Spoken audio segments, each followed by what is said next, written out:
안녕하세요. 박정호입니다. 저희가 지난 2월 27일 날요, YBM 어학원에서, 강남 어학원에서요, 취업 토크 콘서트를 진행한 바 있었습니다. 그때 저 업선생 박정호 하고요. 취선생 김세준. 네, 저희 둘이 취업 콘서트를 진행했었는데요. 기억하시죠? 그때 많은 분들이 정말 좋은 질문을 주셨습니다. 근데 시간 관계상 그 질문에 다 답변을 못 드렸어요. 그랬더니 저희 취선생님 김세준 강사님께서 그때 질문이 너무 아쉬우니까 많은 우리 YBM 식구들을 위해서 그것에 대해서 답변을 해서 동영상을 올려주자라는 좋은 취지의 말씀을 해주셨습니다. 제가 취준생들을 대표해서 감사 인사를 드립니다. 네.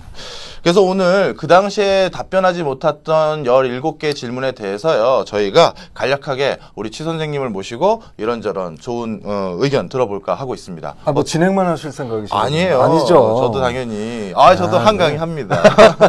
자, 그래서 그때 아마 참석하셨던 분들을 기억하실 수 있을 것 같고요. 그리고 참석을 안 하셨다 하더라도 일반적으로 취업을 준비하는 분들이 모두 공통적으로 준비하는 질문들이 참 많더라고요. 그래서 그런 내용들이 주로 뽑혔다, 이렇게 보시면 될 것 같습니다. 아마 제가 봤을 때는 여기에 있는 질문만 잘 파악을 하고 계셔도 네. 모든 걸, 취업에 관한 모든 것을 알게 되지 않을까, 이런 생각을 합니다. 네. 뭐 특히 저도 봤더니 뭐 문과, 이과, 자소서, 면접 다양하더라고요. 그렇죠. 아마 이 질문 꼭 아니더라도요, 이 질문에서 뭔가 생각나시는 게 있으면 그냥 충실히 얘기해 주셔도 될 것 같습니다. 자유롭게 하겠습니다. 자연스럽게. 자, 그럼 첫 번째 질문부터 할까요? 네, 좋습니다. 제가 질문을 읽어드리겠습니다. 네, 알겠습니다. 자, 첫 번째 질문으로 저희가 뽑은 건데요. 공대생은 스펙이 더 중요한가요? 프로젝트가 더 중요한가요? 이런 질문입니다. 사실 프로젝트도 스펙 아닌가요? 네, 질문 답변 끝났고요. 자, 저도 사실 그 생각을 했었는데요. 이거는 어떻게 답변을 해야 될까요? 글쎄요, 저는 이제 뭐가 더 중요하다가 아니라 프로젝트는 당연히 공대생들한테 필수입니다. 필수이고요. 왜 그러냐면 공대는 타 분야와 다르게 이제 지식도 중요하지만 기술도 중요하지 않습니까? 사실 기업에서 보는 건 지식 플러스 기술은 현장에서 손으로 직접 해보거나 하는 것들인데, 그런 경우는 프로젝트 같은 데서 많이 경험을 하게 되겠죠. 그래서 프로젝트는 필수다, 저는 이렇게 말씀을 드리겠습니다. 그 공대생을 주로 뽑는 회사들 중에서 자소서에서 그 프로젝트를 쓰라고 하는 칸이 있거나 그런 데가 있기도 하나요? 아니면 면접 때 주로 물어보나요? 프로젝트 칸 쓰는 데 있는 데도 있죠. 그렇군요. 뭐 저도 나름 도움이 되실까 하고 답변을 좀 저도 드리면, 일반적으로 대기업 같은 경우는요, 굉장하게 다양한 프로젝트를 접할 수 있는 기회들이 많습니다. 그래서 대기업에서는 프로젝트 자체도 어떤 일을 수행할 수 있는 경험으로서 중요시 여기지만, 보편적인 업무를 수행할 수 있는 스펙 같은 경우도 굉장히 또 잘 보더라고요. 그리고 스펙이란 표현보다도 업무를 수행할 수 있는 능력이요. 근데 중소기업 같은 경우나 중견기업 같은 경우는 특정한 물품, 특정한 뭐 어떤 제품 하나, 특수한 분야에서 활동하는 경우가 더 많기 때문에, 그 경우에는 어떤 그거와 유관한 프로젝트를 수행해 본 경험이 훨씬 더 효과가 있지 않을까 하는 그런 얘기를 제가 요 질문을 받고 바로 누구한테 전화해서 물어봐서 알았습니다. 전화까지 하시고 취준생들을 사랑하시는군요. 별 말씀을요. 그럼 두 번째로 넘어가보겠습니다. 자, 너무나 평범한 자소서. 저도 사실 이게 항상 쓰고 나서도 고민인데, 자, 남들보다 특별한 게 없습니다. 그런 경우 글재주도 없어서 다른 글을 인용했을 경우가 있는데, 이때 불이익은 없나요? 야, 이거 저도 궁금한데요. 그 불이익, 글쎄요, 뭐 어떤 글을 인용하느냐에 따라 좀 다를 것 같은데. 설마 남의 자소서를 인용하는 그런 거는 완전 불이익이고요. 근데 여기 보면 지금 글재주가 없어서, 요즘 뭐 개그 콘서트 없어서 뭐 이런 것도 나오는데, 사실 자소서는 작가 뽑는 시험이 아니거든요. 이 안에서 아시겠지만 또 면접도 직접 하시고 이제 이러시는데, 결국은 이 사람이 회사에 와서 이 직무와 관련돼서 잘 적응을 하고 성과를 낼 것이냐, 그거 하나 보는 글입니다. 그렇기 때문에 사실은 글재주가 필요가 없는 글이고요. 또 많은 지원자들이 열심히 살고 잘 녹여냈으면서 누구나 또 자기가 평범하다고 자꾸 생각을 하는 것 같아요. 근데 특별할 게 없다고 해서 뭐 기죽거나 자신 없어 하지 마시고요. 하여튼 내가 그동안 쌓아왔던 거를 정말 충실하게 솔직하게만 녹아내면 그게 진짜 좋은 자기소개서가 아닐까, 그런 생각이 들고, 다른 글은 되도록이면 인용하지 않으셨으면 좋겠습니다. 여러분들 인생 이 조그만 거에 쓰는데 쓸 게 너무나 많아서 저는 고민일 것 같은데 인용보다는 자기 얘기를 좀 쓰셨으면 좋겠습니다. 네, 지금 말씀이 그러니까 특별한 자기소개서를 기업이 원하는 게 아니라 업무를 잘할 수 있는 사람에 그렇죠. 대한 자기소개서를 원한다. 그 좋은 답변이신 것 같고요. 네. 알겠습니다. 뭐 저도 앞으로 제 조카나 누가 물어보면 네. 다른 사람의 글을 이용하지 말고 네. 내 얘기를 해라라는 말씀. 근데 뭐 인용하는 거는 만 제목 정도 그때 아니 뭐 이제 와서 다시 인용을 하라고 하시면 내용 말고 이제 그래도 제목을. 인용을 한다. 여긴 지금 네. 인용을 네, 네. 얘기를 했으니까 네. 한다 그러면 제목에 뭐 격언이라든가 뭐 그런 정도는 괜찮고 그다음에 참고로 어떤 광고 기획사 같은 건 창의성을 중요시 하잖아요. 근데 그때 그 영어 뮤지컬이나 이런 대사를 한 줄 정도 이렇게 제목으로 인용한 친구도 있었는데 제목 정도는 괜찮다고 말씀을 좀 드리고 싶습니다. 근데 내용에는 좀 그런 게 없었으면 좋겠습니다. 지금 그 말씀하시니까 제가 하나 떠오르는 자소서가 있었어요. 네. 그러니까 그 자소서가 그 기업에 결국 통과됐는지는 제가 잘 모르겠는데 네네네. 예. 현대그룹이었던 것 같아요. 네. 왜냐하면 정주영 회장님의 그 말씀을 거기 앞에 서도 던졌어요. 아. 뭐라고 해놨냐면 첫 줄이 이봐 해봤어? 네. 그 다음에 뭐라고 써놨냐면 전 해봤습니다. 아 그런 거 이렇게 시작을 하더라고요. 그 정도는 아주 괜찮아요? 좋을 것 같은데. 그래요? 그 정도 예. 이 친구 잘 됐을까요? 잘 됐을 것 같은데. 예, 알겠습니다. 요 정도 수준에서 인용하는 거, 그거는 좋다고 하시는 말씀을 해주셨네요. 자, 세 번째 질문입니다. 기업에서 획일화된 스펙 말고 지원자의 스토리를 본다고 하는데, 실제로는 스펙을 보고 있는 것 같습니다. 이야, 이 점에 대해 어떻게 생각하시나요? 이야, 이건 진짜 어려운데. 아 근데 요즘 이게 진짜 많이 고민일 거예요. 많은 사람들. 신문 기사에도 이런 게 많이 나오는데 믿어야 될지 말아야 될지. 네. 근데 옛날에 우리 네. 최 선생님은 사실 이 취업 강사님들 중에서 진짜 유일하게 네. 대기업에 재직하시면서 또 인사 파트에서 일을 네. 하셨던 경험이 있으시잖아요. 네네네. 그럼 이건 정말 정론을 얘기하실 수 네, 있어요. 정론을 말씀드리겠습니다. 일단 뭐죠? 스펙은 당연히 기업에서 안 볼 수가 없습니다. 스펙은 여러분들이 그동안 쌓아온 여러분들의 역사고요.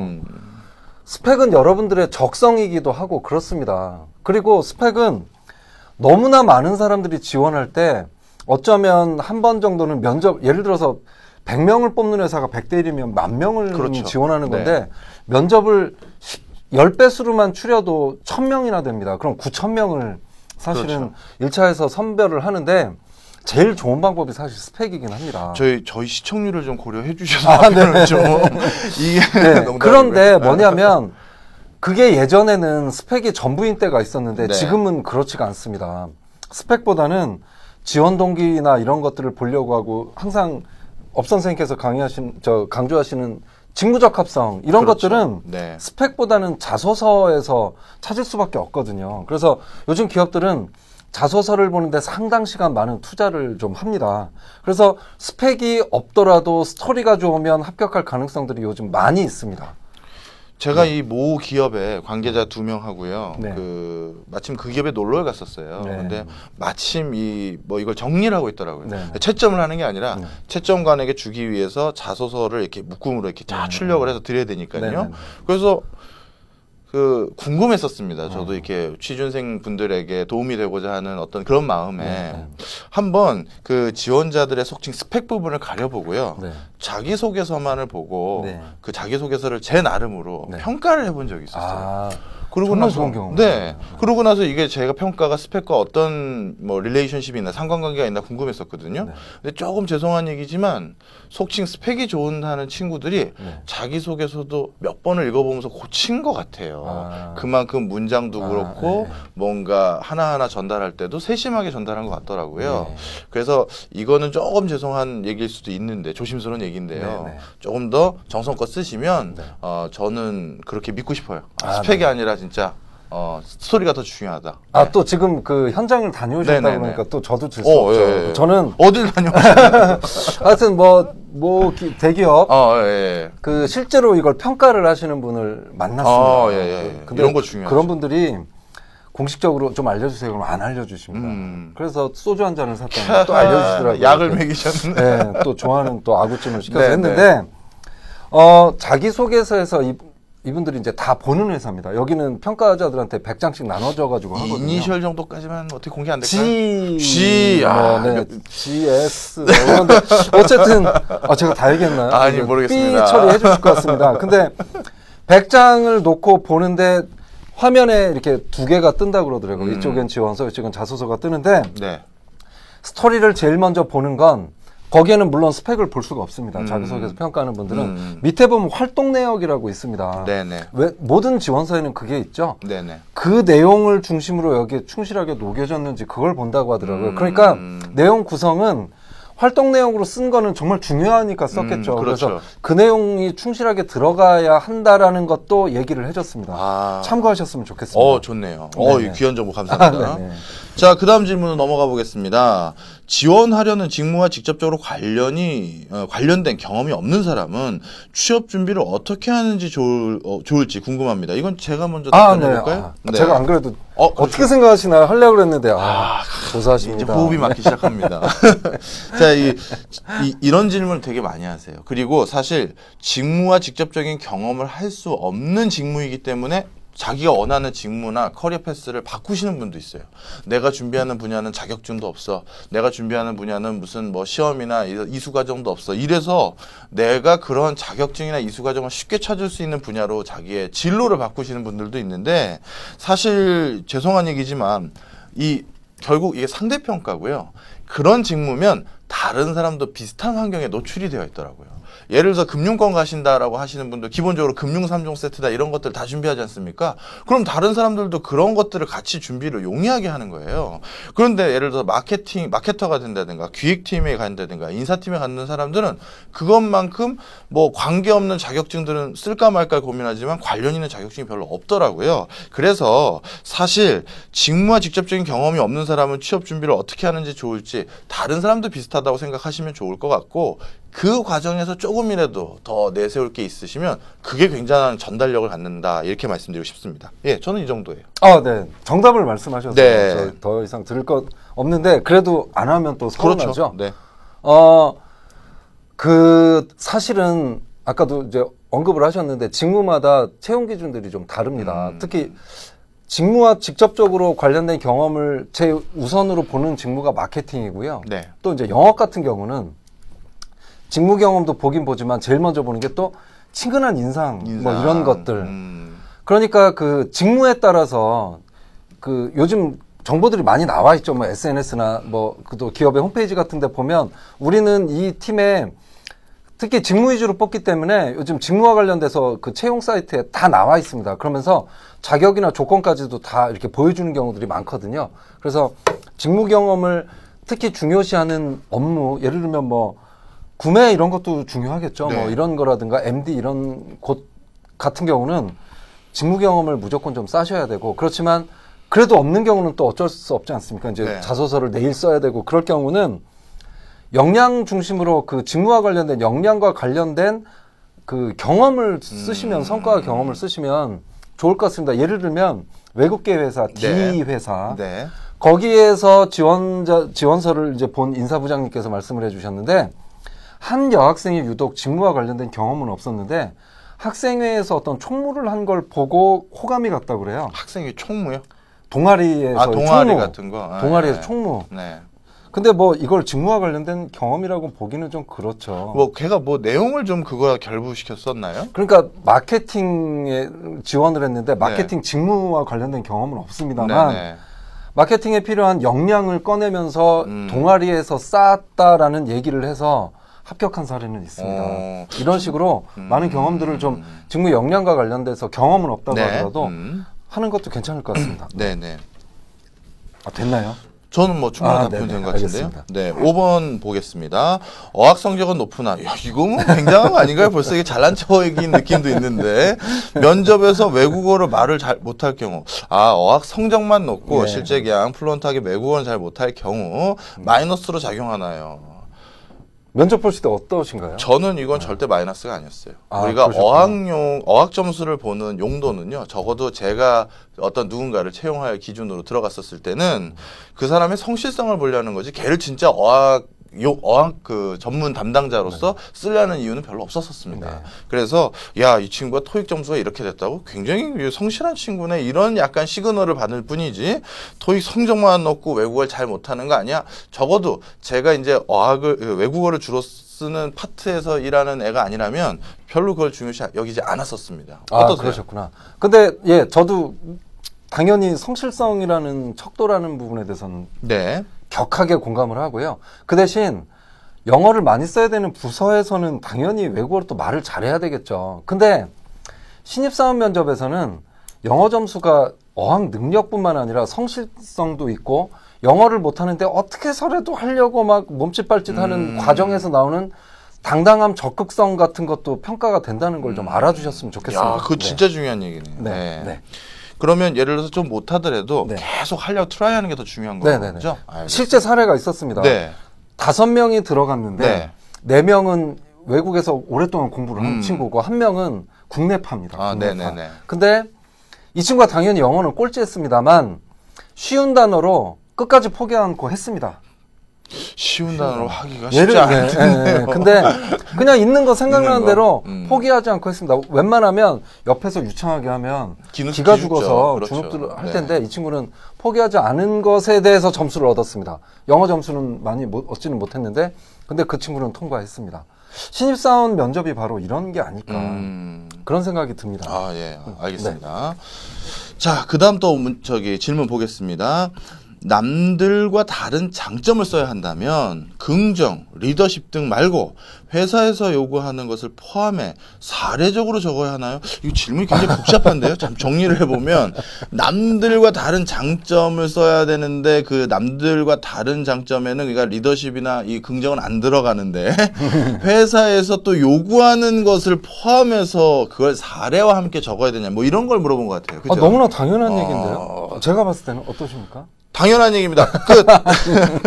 근데 뭐냐면 회사에서 요구하는 거는 두 가지를 요구합니다. 첫 번째는 인재상에는 공통적인 부분. 이 회사에서 직원으로서 가져야 될 공통 역량. 근데 요즘은 그 항상 강조하시잖아요. 네. 업 선생님께서 직무적 합성이다. 그렇죠, 그날 그렇죠. 토크 콘서트 마지막에서도 첫 번째도 직무적 합성, 두 번째도 이런 말씀 하셨는데 네. 직무에서 필요한 그 역량을 또 다 정의를 내려놓고 있습니다. 당연히 그걸 써야 되겠죠. 그렇겠죠. 이게 회사에서 요구하는 것들입니다. 당연히 들어가야 된다고 저는 봅니다. 맞습니다. 저도 자소서를 모 기업에서 어떻게 채점하는지 궁금했어요. 그 기업도 정말 모든 사람이 선망하는 회사였거든요. 네. 근데 그걸 다 읽긴 하니 너? 그러면서 친구였거든요. 그랬더니 당연히 읽지. 그래서 어떻게 읽어? 그랬더니 예를 들어서 영어 파트면 반드시 그 친구가 뭐에 대해서 언급이 있어야 되냐면 커뮤니케이션 스킬이나 대인관계 능력에 대해서 언급이 있어야 된다는 거예요.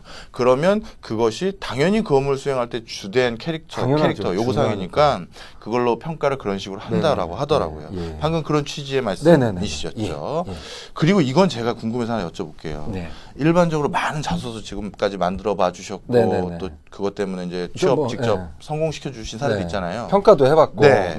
그런 과정에서 대부분 장점하면 뭐 리더십, 뭐 협동심, 뭐 긍정 마인드 이런 것들 많이 언급하는데 그거 말고 야, 이 친구 굉장히 특이한 걸 언급했었다 뭐 이런 거 있으실까요? 좀 재밌는 사례로 할까요? 아주 너무 많아서 하나를 꺼내기가 어려운데 제가 그 토크콘서트 때 사례를 얘기한 적이 있어요. 31살짜리 그 졸업한 지 3년 된 친구. 아주 불리한 스펙이죠. 그렇죠. 영어 점수도 없었고. 근데 이 친구가 처음에 자소서를 써왔을 때는 이 친구도 이제 다른 친구들이 쓴 걸 보고 이것도 쓰고 저것도 써야지. 봉사활동도 써야지. 긍정도 써야지. 리더십 써야지. 봤더니 아예 그냥 종합 선물 세트가 됐더라고요. 그래서 저는 뭐라고 그랬냐면 영업을 하려고 그러면 특이한 경험이 굉장히 중요합니다. 그래서 너 인생에서 특이한 경험 뭐냐 그랬더니 이런 거 써도 돼요 그러더라고요. 중요한 게 그때 나오는 거죠. 우리나라 유명 걸그룹이 있습니다. 거기 출신인 거예요? 아니요. 거기가 초기에 팬클럽 회장을 했습니다. 초기에 팬클럽 회장. 팬클럽 회장. 그러면서 뭘 했냐면 그중에 그 리더가 있는데 리더의 생일날 그 길에서 미역국을 끓인 대로해서 제가 그날 얘기를 했었나요? 어쨌든 안 하셨어요. 그 내용을 썼습니다. 사실은 처음에는 이 친구는 이런 걸 쓰면 기업에서 안 좋아하겠지라고 생각을 했었는데 저는 적극적으로 쓰라고 그랬고요. 그 다음에 사례로 쓴 게 뭐냐면 또 미국에 유명한 그 배우가 있습니다. 맨인 블랙인가 나왔던 그 흑인 배우가 있는데 지금 이름이 예. 네. 그 사람을 경호를 했답니다. 본인이요? 멀리 떨어져서. 멀리 떨어져서. 네.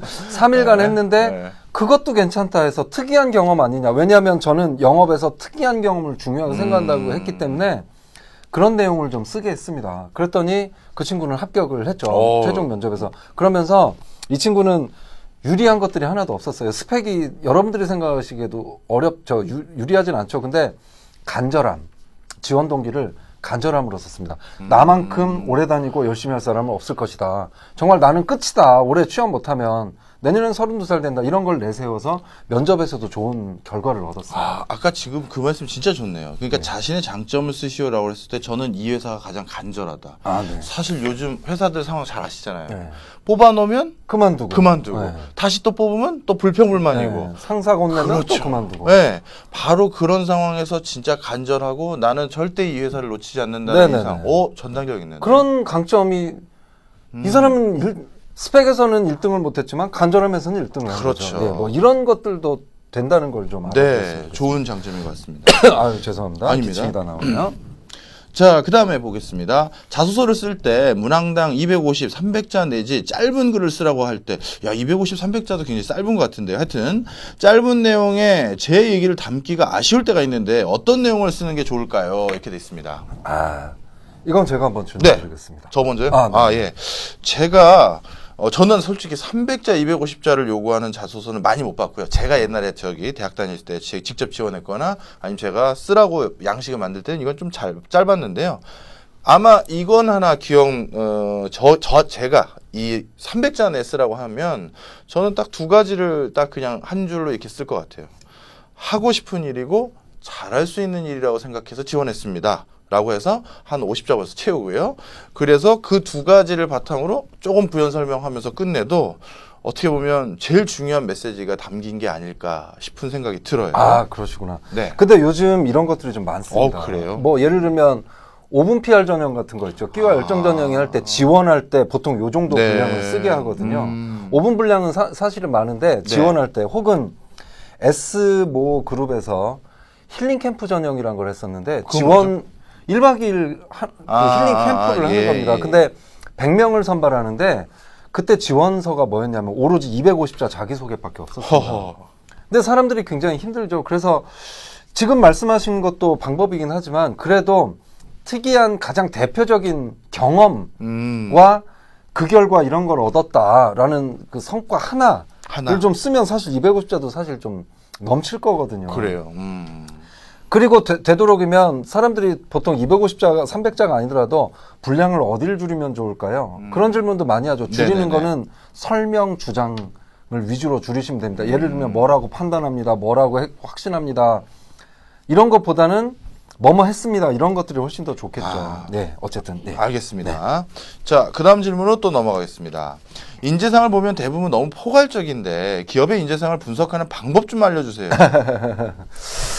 인재상을 왜 분석을 해야 되죠? 있는 그대로 받아들이면 될 것 같은데. 저도 그 의견이고요. 또 한 가지는 인재상이 포괄적인 게 아니라 저는 오히려 재밌는 게 인재상이 다 공통적이죠. 그렇죠. 네. 비슷하죠. 기업들의 인재상 얘기하고 있는 게 뭐 적극성을 좀 표현하는 단어들이라든가 도전 정신이 있는 단어들이라든가 뭐 협동심 있는 단어들이라든가 이런 것들인데 사실 단어만 좀 다르지 다 비슷한 것 같고요. 오히려 이렇게 포괄적으로 주어지면 쓰기가 더 쉽지 않나요? 그렇긴 하죠. 그리고 인재상이 공통적인 이유는 뭔지 아십니까? 기업이 공통적이죠. 수익을 내야 되는 곳이기 때문에. 네.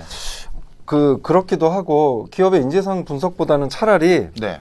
그 기업의 오너가 중요한 걸 좀 알아냈으면 참 좋겠는데요. 예를 들면, 지금 케이블 채널을 많이 운영하고 있는 기업 같은 경우는 사실 본방사수 이런 거보다는 스마트폰 안에 컨텐츠를 어떻게 넣을까, 이걸 가지고 계속 고민을 할 것이고, 어떤 극장을 운영하는 기업에서는 관객을 어떻게 많이 끌까도 고민 중이지만 제일 핵심적인 건 팝콘을 얼마나 또 많이 팔 것인가 이런 것들이 사실은 최종 면접에서도 주어지는 것들이고 차라리 그런 내용을 좀 알아내서 그걸 인재상과 연결해가지고 지금 좋은 말씀하셨어요. 제가 어떨까라고 생각이 얼마 전에 만났던 취준생 한 분께서는 호텔을 준비하셨는데 호텔에서 계속 객실 얘기를 했었는데 네. 알고 봤더니 호텔은 객실보다는 결혼식 유치, 네. 연애 유치가 더 중요하다고 하더라고요. 그게 오너들이 아마 지금 그러니까요. 매일 회의하고 있는 걸 겁니다. 예, 아마 그 지금 오너의 머릿속에서 중심으로 생각을 하면 답이 찾을 수 있다라는 말씀 네. 아마 도움이 되는 것 같습니다. 그런 걸 이제 회사 가서 선배들한테 좀 알아냈으면 좋겠습니다. 네.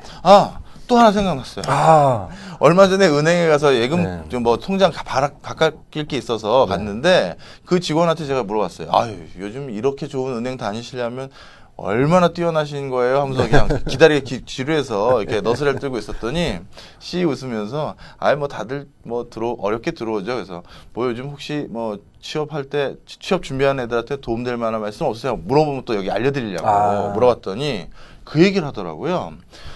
지지난달에 저 대학생이 찾아왔대요. 창구에. 자기 아는 애도 아니고 우리 은행의 고객도 아니래요. 근데 뭐냐고 번호표를 뽑고 찾아왔는데 이유가 면접 때 뭐 질문 받으셨는지 물어보고 싶어서 왔다는 거고, 그리고 이 회사에 대해서 제가 알았으면 취업을 준비하는 내가 알았으면 하는 것에 대해서 간략하게 얘기해 줄 수도 없냐고 물어봤다는 거예요. 혹시 제가 보낸 학생 아닌가요? 저는 그런 숙제를 해서 농담입니다. 네. 근데 진짜 요즘 그렇게 기업을 제대로 하려고 적극성을 띠는 것 같습니다. 그 친구는 뭘 해도 잘할 것 같아요. 저도요. 네. 아마 그런 취지에 우리 최 선생님이 말씀해 주신 거니까요. 꼭 실천해 봐 주시기 바라고요. 자, 그 다음에 또 다음 질문 보겠습니다. 한 분야가 아니라 여러 분야에서 인턴, 대외활동 경험을 하면 단점으로 작용할까? 이것도 잘난 척을 지금 어떤 분이. 이건 어떻게 생각하세요? 그러면 대표자의 입장으로서 이런 경우는 어떠신가요? 저는 신입사원 이런 거 되게 좋아 보여요. 물론 요거만 하고 학점이나 이런 게 약하면 사무직으로서는 애가 진득하지 못한 애들도 있더라고요. 솔직히 자꾸 돌고 싶어하고 이런 애들. 근데 만약에 이렇게 대외활동도 풍부하면서 학점이나 영어 성적도 좋으면 이거 금상첨화죠. 최고죠. 네. 저도 마찬가지로 그럴 것 같아요. 뭐냐면 사실은 어떻게 보면 한 분야에서 직무와 관련된 한 분야를 또 판 친구들도 있어요. 그 친구들은 그 친구들 나름대로 장점이 있는데, 만약에 여러 분야에서 인턴 대회 경험을 했다 그러면 그 자체도 저는 열심히 살았네 이 녀석, 그냥 귀여운 것 같아요. 기특하고. 좋네요. 네, 아무튼 그렇습니다. 네. 다음 질문 보겠습니다. 타 분야에서 2년간 해외 직장 경험이 있는 27세 여성입니다. 나이가 많은 것이 문제가 된다는 것을 알고 있습니다만 공채에 도전을 해보고 싶습니다. 귀국 후 공채를 기다리다가 9개월간의 공백 기간을 가졌다면 많은 감점 요인인가요? 나이 물어보는 거예요. 네. 근데 이런 거는 사실은 다 자기들 고민이 있잖아요. 근데 제가 겪어보면 취업준비생들은 자기만 고민하는 줄 알아요. 자기만의 문제인 줄 아는데 이런 분들 너무 많고요. 그 다음에 9개월 공백 기간은 스펙으로 어떻게 점수를 마이너스를 시킬 수도 없는 부분이죠. 스펙에 공백 기간 계산해서 어디 써라 이런 것도 없고, 사실은 이런 거는 아마 면접에서 질문이 주어질 것 같은데, 공백 기간을 물어봤을 때 이것도 어떻게 보면 단점으로 생각하기 때문에 이렇게 얘기를 한 거죠. 근데 이뿐만 아니라 사람마다 다 단점이 있어요. 근데 그 단점을 물어봤을 때 그 사람의 진면목이 드러난다고 저는 생각을 해요. 그랬을 때 위축되는 사람이 있고, 오히려 떳떳하게 9개월 뭐 이거에 대해서 아마 걱정을 하실지 모르겠지만 저는 이걸 했습니다라고 당당하고 솔직하게 얘기를 하면 합격을 할 것이고, 그러니까 9개월 때문에 떨어지지는 않는데 그거를 지적을 했을 때 이후의 반응 때문에 떨어지기도 하고 합격하기도 한다는 걸 저는 꼭 말씀드리고 싶습니다. 네, 중요한 말씀이신 것 같습니다. 답변을 너무 잘해주셔서 저는 통계 하나만 알고 있는 거 말씀드릴게요. 경영자 총연합회라는 곳에서 설문조사를 했는데요. 사기업과 공기업 중에서 여성의 평균 연령, 신입사원의 평균 합격자의 연령은 공기업이 조금 더 많고요. 남자와 여자 중에서 또 여성이 상대적으로 나이를 더 인사 담당자들이 좀 중요시하는 경향이 있다라는 그런 내용들이 있습니다. 좋은 자료네요. 네, 그러니까 아마 나이가 좀 걱정되신다면 사기업보다는 공기업에서 문턱이 더 낮다 이렇게 얘기할 수도 있을 것 같습니다. 참고해 주시기 바라고요. 자, 다음 질문 보겠습니다. 졸업을 하는 것보다 졸업을 유예하는 것이 더 좋은 거예요. 이거 질문 진짜 많이 받아요. 저 요즘 그냥 수업만 들어가면 한 100명의 학생 중에 한 7, 80명은 저한테. 지금 대학에서 개원 교수로 계시잖아요. 근데 요즘 5학년 속칭 말하는 비중이 얼마나 되나요? 거의 다라고 보면 그래요? 상당히 많습니다. 뭐냐면 근데 저는 뭐라고 얘기하냐면 졸업 유예가 이것도 뭐 마이너스 요소는 아닙니다. 근데 저는 되도록이면 빨리 좀 졸업을 해서 취업 준비를 해라라고 얘기를 하다가 보니까 그게 사람마다 다르더라고요. 무슨 얘기냐면 졸업을 해서 심리적인 압박감을 느끼는 사람들이 있습니다. 왜 저 소속이 없어지는 거에 따라서. 그렇죠. 그래서 상당수 불안감을 느끼는 분들도 많은데 이거는 내 개인적으로 나는 졸업을 빨리 하고 취업 준비를 하는 게 심리적으로 나는 쫓기지 않을 것인가.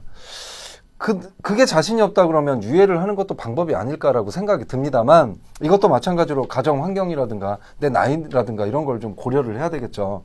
나이에 쫓긴다 그러면 빨리 졸업하시고 빨리 승부 보시는 것이 훨씬 더 좋다고 저는 생각을 합니다. 만약에 우리 저기 추 선생님께서 다시 대학교 4학년이 되셨어요. 그때로 돌아가셨다면 졸업을 유예를 하면서 뭐 옛날에도 좋은 대학 좋은 직장 구하셨지만 더 좋은 걸 한번 트라이 해보시겠어요? 아니면 그냥 바로 한번 쇼부를 보시겠어요? 저는 솔직히 한번 휴학을 했었습니다. 4학년 때. 왜 그랬냐면 저도 그때 그랬어요. 뭔가 좀 저 나름대로의 집중한 시간을 좀 갖고 싶었던 거예요. 근데 제 경험이 뭐 모든 사람들한테 해당되는 건 아니었는데 생각보다 그 6개월이 뭔가를 하기에는 긴 시간이 아니었습니다. 시간이 너무나 금방 가고요. 정말 시간 관리 안 하고 독하게, 제가 진짜 독하게 강조하겠습니다. 독하게 그 시간을 보내지 않으면 정말 빨리 지나갑니다. 생각보다. 그러니까 제가 만약에 다시 4학년으로 돌아간다 그러면 저는 휴학 안 할 것 같아요. 휴학 안 하시고. 네. 저는 그때 경험을 했기 때문에 저는 그렇습니다. 대표님, 업 선생님께서는 지금 독하게라는 표현 써주셨잖아요. 저도 솔직히 이거에 대해서 졸업 유예를 할 때는 하면서 제 수업을 들었던 제자들이나 이런 친구들한테 꼭 그렇게 얘기해요. 악착같이 시간을 써야 된다. 악착같이. 아마 같은 옛날에 둘 다 휴학을 유의어죠, 유의어. 둘 다 휴학을 실패해본 경험이. 휴학하셨었구나. 그럼요. 당연히 인생을 좀 즐겨야 된다는 생각. 근데 저는 실패한 게 대충 하려고 한 게 아니었는데도 불구하고. 그럼에도 불구하고. 정말 이 6개월 정말 짧더라고요. 하여튼 그랬었습니다. 어쨌든. 알겠습니다. 그 다음에 12번째 30분 됐다고 벌써 사인이 왔습니다. 그래요? 네. 스펙으로 증명되는 사실과 자신이 지녔다고 믿는 역량이 불일치하는 경우 자기소개서에서 잘 설명한다면 인정이 될까요? 그래서 예도 들어주셨어요. 물류신문을 5년간 스크랩하고 SCM 관련 공부를 꾸준히 해왔다라고 하는 물류관리에 대한 열정이 있음에도 불구하고 물류관리사 자격증이 없다는 거네요. 그렇구나. 이런 식으로 인정을 해도 만약에 공모전을 나가서 수상은 못했는데 하는 과정에서 열정이 있었다. 이런 거랑도 일맥상통할까요? 저는 이건 좀 이렇게 제가 먼저 답변을 드리면 저한테 이런 질문을 가장 많이 해요. 제가 회계사 시험 공부를 했다가 잘 안 됐는데 회계 파트에 지원을 하려고 하는데 거기는 전년도 전전년도 합격생이 회계사라고 하더라고요. 그러면 제일 쉬운 방법은 회계사를 따셔야 되는 거고. 그렇죠, 당연하죠. 만약에 그게 여의치 않으시다 그러면 회계사가 굳이 있음에도 불구하고 나를 뽑을 수 있는 이유를 만들어내셔야 돼요. 단순히 열정이나 이런 게 아니라 구체적으로 만들어내셔야 된다. 이게 좀 안타까운 현실이지만 저는 그렇게 답변을 드립니다. 추 선생님. 근데 그럼에도 불구하고 자격증을 또 못 딴 거 아니에요, 또. 그럴 때는 방법은 자기소개서라도 매달리는 거죠, 절실하게. 저는 그게 정답이라고 봅니다. 그래서 면접이나 자기소개서에서 물류관리사 자격증 이길 수 있다고 봅니다. 정말 어떻게 어필하느냐에 따라서. 자기소개서는 바로 그런 공간이 아닐까요? 아쉽고 열정을 스펙에서 나타내지 못한 것을 나타낼 수 있는 절호의 찬스 아닐까요? 면접도 마찬가지고. 그러면 매달려야죠. 악착같이. 맞아요. 악착같이. 그리고 진짜 봤더니 그 업무 한 1, 2년 시키면 다 하더라고요. 그래서 그 비슷한 사례를 하나 말씀을 드리면 손해사정인 같은 거 사실 자격증이 있어야 일을 하는데 기업에서 자격증이 없고 열정만 있는 학생들을 또 뽑아서 그 몇 개월 안에 따야 된다는 조건으로 뽑는 회사들도 있으니까 이런 것들 좀 참고해 주셨으면 좀 좋겠습니다. 우리 추 선생님은 보유하고 있는 자격증 몇 개인지 한번 살짝 숫자로 써보실래요? 저 궁금해서요. 일단 말씀하시는 동안 네네. 쓰겠습니다. 네. 저희 과연 우리 취 선생님의 자격증은 몇 개인지 끝났습니다. 그래서 네. 네. 생각보다 알겠습니다. 자, 그다음에 자, 기업에서 실무에 그렇게 필요하지 않은 토익 점수를 보는 이유가 지원자의 끈기 인내를 보기 위함이라는 처음에 말이 있는데 말씀하시네요. 그다음에 맞다면 토익 말고 다른 걸로 충분한 끈기와 인내를 보여줄 수 있을 것 같은데 어떤 것이 있는지 궁금합니다. 한화 이글스 팬이면 됩니다. 이게 무슨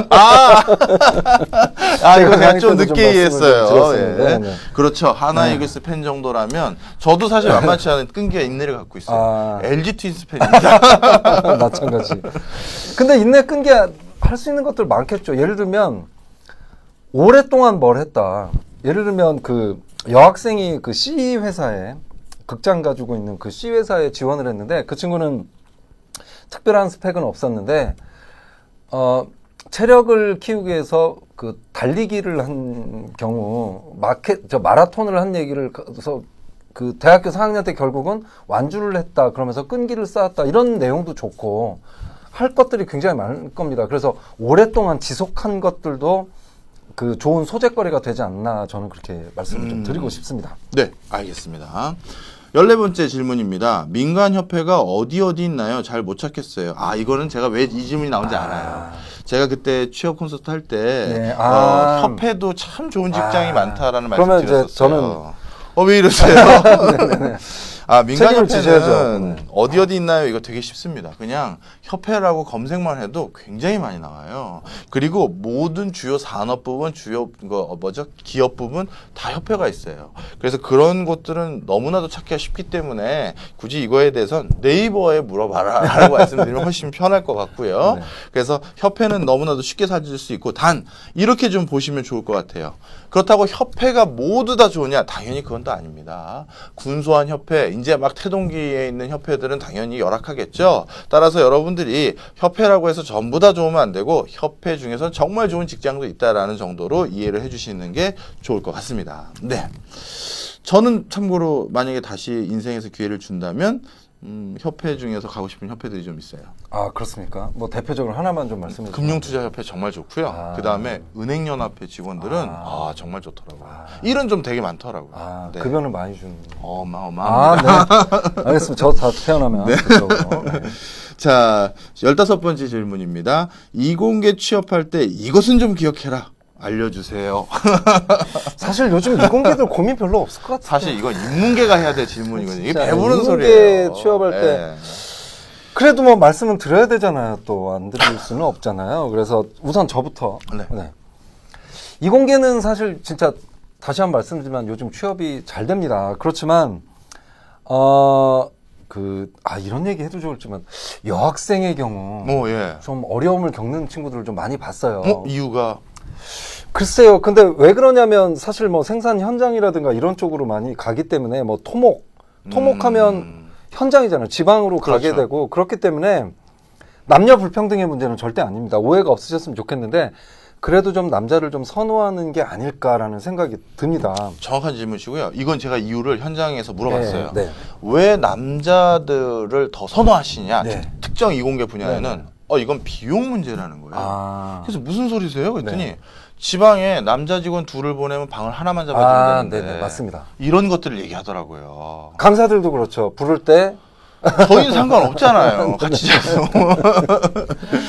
네, 그래서 그런 실질적인 비용 문제도 있더라고요. 여러분들이 그런 것도 좀 기억을 해주시면 좋을 것 같습니다. 그래서 제가 여학생 같은 경우는 이제 정식 지원에서 좀 많이 떨어진 친구가 있었는데 그래서 그 친구가 뭐라고 했냐면 무섭다라는 표현까지 했습니다.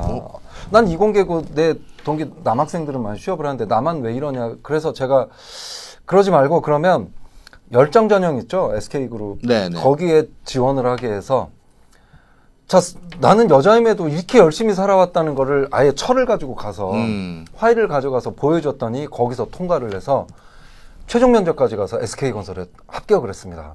그래서 여학생들 같은 경우는 좀 이런 기회를 좀 만약에 그 서류 전형 많이 탈락한 분이 있다 그러면 이런 걸 좀 했으면 좋겠고, 이공계는 또 하나 전공 관련 자격증이 꼭 있었으면 좋겠고, 뭐 이런 것들은 너무나 잘 알고 계시죠? 그 다음에 아까 제가 처음에도 말씀드렸듯이 현장 경험 필수입니다.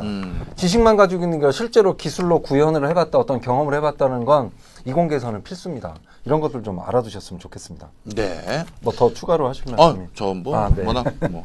네. 그다음 질문 보겠습니다. 이력서에 있는 봉사 시간을 어떤 기준에서 보는 건가요? 왜 또 중요할까요? 뭐 이런 겁니다. 봉사 시간 늘하는 데가 있어요. 근데 이건 사실 네. 고등학교 애들한테 더 많던데. 그렇긴 한데, 그러니까 뭐냐면 이제 똑같은 것 같아요. 이제 뭔가 또 부족하고 불안하니까 이제 봉사를 통해서라도 좀 하려고 하는데, 봉사 시간은 확인서를 떼주는 데도 있더라고요, 보니까. 거기에서 인정해주는 시간만 기입을 하셔야지, 뭐, 잘못 또 늘려서 했다가는 오해를 또 좀 받을 그렇죠. 수도 있거든요. 예, 그래서 기준을 실제로 1시간 솔직하게 좀 하셨으면 좋겠어요. 예. 네. 뭐 이건 진짜 솔직한 게 답인 것 같습니다. 네. 그래서 그 기준은 그 증명서를 떼어주는데 문의하시는 게 제일 적합해 보여요. 자, 그 다음 17번째 질문입니다. 면접 보러 가서 이 기업 한 군데만 지원했다고 얘기를 하며 저의 간절함을 어필하는 것은 효과가 있을까요? 뺑탈락의 지름길인데 요즘 누가 한 군데만 지원을 하겠습니까? 이거는 구라만 있는 거다 이렇게 봅니다. 근데 실제로 한 군데만 지원하는 학생도 있습니다. 왜 그럴까요? 아니 일타 그 자리에서 합격을 한 경우 아니면 그리고 솔직히 그 오너분들이나 임원분들이 이런 걸 많이 물어봅니다. 왜냐하면 인성 면접이죠. 최종 면접이. 인성은 진실성입니다. 근데 대부분의 사람들이 이 질문에 대해서 이렇게 얘기를 하죠. 예상하시죠? 어떤 답변이지? 우리 이번에 떨어지면 어떡할 거야? 뭐 이런 질문. 네네. 우리 회사 말고 딴 데 지원한 데 없나? 근데 떨어지면 어떡할 거야? 그러면 꼭 이러죠. 부족한 점 보완해서 내년에 다시 오겠습니다. 그러면 또 압박 질문이 이제 낚은 거죠. 그래요? 그러면 딴 회사는 지원 안 하실 거예요? 그랬다가 합격하면 어떡하실 거예요? 입사하신다고 그럼 지원 안 하시겠네요. 처음하고 다르겠네요. 이런 압박에 좋은 빌미거리가 됩니다. 그리고 한 군데만 지금 지원하고 있다는 걸 믿을 사람은 하나도 없습니다. 솔직히 이 질문하신 분이 면접관이면 이거에 속아 넘어가시겠습니까? 만약에 이게 거짓말이라고 하면. 그래서 저는 이런 거는 솔직함을 보여주는 기회로 삼으셨으면 좋겠어요. 실제로 1대1로 면접을 보는 친구가 있었는데 다른 기업 면접 잡힌 데 있냐? 그래서 있습니다. 어디냐? 어디 타이어 회사입니다. 그 회사도 가고 싶냐? 이 질문에 대해서는 또 어떻게 해야 될까요? 근데 그 친구는 가고 싶기 때문에 지원했습니다. 그러면 합격하면 어떡할 거냐? 근데 이런 부분에 대해서는 당연히 솔직한 게 뭘까요? 고민되겠죠. 고민된 거 얘기하세요. 고민입니다. 만약에 그 회사 합격하더라도 당연히 고민될 것 같습니다. 그 회사는 이런 장점이 있고 그렇지만 이 회사의 합격 발표가 먼저 나오기 때문에 합격해서 꼭 이 회사를 그 회사 면접을 안 갔으면 좋겠습니다. 이런 것도 하나의 지혜로운 답변일 것 같고요. 근데 중요한 건 뭐냐면 제가 항상 얘기하는 게 있어요. 지식을 물어보는 질문이냐 너의 진심을 물어보는 질문이냐. 아까 업 선생님께서 그러셨죠. 채용 실패를 많이 당한다. 네. 들어왔다가 그만둔다. 아니면 뼈를 묻겠다고 하죠. 얘기를 해놓고 오지 않는 경우들이 너무나 많기 때문에 기업들은 진짜 맞아요. 진심을 요구합니다. 진짜냐? 너 여기만 지원한 거 맞냐? 그랬을 때 여기에서 진실을 말해주는 거, 이거는 솔직함을 보고자 하는 거기 때문에 있는 그대로 저는 얘기를, 그 대신 위축되거나 그 회사 안 가는 이유를 그 회사 이게 나빠요 라고 부정적으로 얘기하는 건 아닌 것 같은데 어쨌든 마음속에 있는 얘기를 그대로 얘기를 해줘야 되겠죠. 예를 들면 이번에 회사 떨어지면 어떡할 거냐? 그러면 상처받을 것 같습니다. 당연히 그 얘기를 좀 꺼냈으면 좋겠고 다른 회사 안 쓰고 이 회사 또 올 겁니다. 이 얘기보다 취업이 어려우니까 어쩔 수 없이 다른 회사도 써야 될 것 같다. 얘기하고 그리고 또 마음속에서 여러분들한테 무슨 얘기를 하냐면 그런 일이 좀 안 벌어졌으면 좋겠다. 그 얘기도 솔직히 여러분들 좀 하셨으면 좋겠습니다. 그러니까 두뇌를 써서 해야 되는 답변, 이건 지식이겠죠. 그래서 마음이 해야 되는 답변 또 구별을 해서 마음을 원하는 답변인 것 같다라고 하면 마음에 있는 걸 솔직하게 당당하게 얘기해 주셨으면 좋겠습니다. 라는 게 제 말씀입니다. 네. 예전에 이런 사례가 있었어요. 제가 궁금해서 한 친구가 메이저 건설사에 붙은 거예요. 그런데 이 건설사는 지방에 가는 보직이에요. 그런데 이 메이저 건설사보다 도급 순위가 한참 낮은 뭐 그 건설사에 다시 최종 면접을 간 거예요. 근데 그 임원이 물어본 거예요. 근데 이 당연히 메이저 회사가 아닌 요 중견기업은 서울 근무예요. 그래서 그 친구가 거기 간 거예요. 그래서 근데 그 건설사 그 이제 면접 봐보셔서 아시지만 합격한 친구가 들어오면 눈빛이 다르잖아요, 사실. 그렇죠. 네. 근데 이제 그 임원분께서 너 다른데 또 붙은 데 있어? 물어본 거예요. 네. 근데 거짓말할 필요는 없으니 그리고 또 좋은데 붙었으니 저 어디 뭐뭐 좋은 거기 붙었습니다. 하면 공손하게 얘기를 했답니다. 그럼 거기보다 우리 회사가 좀 더 도급 순위가 떨어지고 그런데 여기를 왜 왔나? 라고 했다는 거예요. 그래서 자 여기까지였는데 그 친구는 그 순간적인 생각에 저기는 지방이고 여기 서울에서 왔습니다라고 솔직히 대답을 해야 될지 아니면 아 그래도 뭐 그냥 미사옥을 통해서 이 회사의 취지가 더 좋았다든지 아니면 이 회사를 더 끌어올리고 싶어서 뭐 이렇게 얘기하니 뭐 고민이 많았었다는 거예요. 그럴 때는 뭐가 정답일까요? 글쎄요. 저는 그러니까 그럴 때는 뭐 있는 그대로 솔직하게 얘기를 하라고 하거든요. 근데 경험치예요. 저도 이거는 뭐 이론서에 나와 그렇죠. 있는 건 아니잖아요. 근데 솔직한 답변을 하고 나온 친구들은 면접장 나오면 다들 내가 잘하는 건가 하고 뭐 멘붕도 오고 그런다는데 아 선생님 솔직하게 얘기해서 낭패였던 것 같아요. 면접관 표정이 안 좋았거든요. 네. 그랬는데 합격하는 경우들이 상당히 많았어요. 결국은 면접관들은 솔직한 걸 좋아하지 않는가 저는 그렇거든요. 어떠십니까? 이 점에 대해서. 저도 이걸 솔직히 잘 몰라서 제가 한번 여쭤본 겁니다. 어떤 게 그 친구는 어떻게 했다고? 그 친구는 그냥 그걸 얘기를 했대요. 그 서울이라서 지원을 했습니다. 그랬더니 대뜸하는 소리가 건설에 사는 지방 근무 다 기본이다. 우리도 곧 너 지방 간다. 그럼 너 거기 가겠네? 또 압박 들어온 거죠. 늘 하는 수법이잖아요. 근데 그런 때도 흔들리지 않으면 예를 들면 그렇죠. 젊었을 때 그 비슷한 사례가 있었어요. 너 왜 그러냐? 너무 그 대학 동안 다른 지역에 있어서 부모님과 떨어져 있어서 그냥 결혼하기 전까지 부모님과 좀 살고 싶다. 좋네요. 이거는 압박을 당하지 않은 거죠. 그리고 이게 솔직한 그 사람 심정이기도 했었거든요. 그래서 같은 사례가 있었는데 그 친구는 그렇게 해서 좀 좋아하는 결과가 좀 있었습니다. 자, 저희가 준비한 질문은 다 끝났는데요. 그래도 혹시 시간이 조금 있을 수 있어서 제가 이건 진짜 OX 답변을 해주셔야 돼요. 한다 안 한다. 뭐 추가적으로 또 한 분이라도 더 질문을 받아드리고 싶어서. 자, 취업 준비가 거의 안 된 분이래요. 그런데 이 사람은 성격이 이분은 혼자 있는 걸 좋아한다고 합니다. 자, 그러면서 뭐라고 질문하셨냐면 이런 내 성격 공기업 사기업 중 어디에 더 적합할까요? 한마디. 그래도 공기업. 오케이, 됐고요. 이유 안 듣습니까? 다음 궁금해야 다음에 저희 또 봅니다. 네, 맞죠.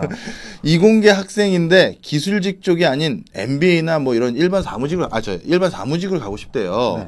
그런데 자기는 이제 이공계니까 자, 이렇게 일반 사무직으로 가고 싶어서 내가 그러면 MBA를 준비하는 게 맞나요, 안 맞나요? 여기 무조건이라고 해야 되겠네요. 경영 공부 무조건. 뭐 그거랑 그거. X. 가지 않으셔도 됩니다. 경영 공부 안 하셔도 됩니다. 자, 이렇게 해서 지난번에 저희가 YBM 클래스에서 진행했던 취업 토크 콘서트에서 못다 했던 어떤 질문들에 대해서 답변을 다 달아드렸습니다. 저희 YBM에서는 이 이외에도 계속 이제 취업 콘서트를 한다고 하고요. 어떻게 보면 저희 토익을 준비하는 많은 분들이 그 이유는 취업 때문이잖아요. 그렇죠. 그래서 조금이라도 YBM에서 여러분들께 도움이 되고자 이런 기획을 하는 것 같습니다. 저희 사이트에서 간간히 들어오셔서 또 좋은 기회 얻어가고 많은 정보 얻어서 소개 성과 달성해 주시길 바랍니다. 자, 이것으로 마치겠습니다. 감사합니다. 네, 감사합니다.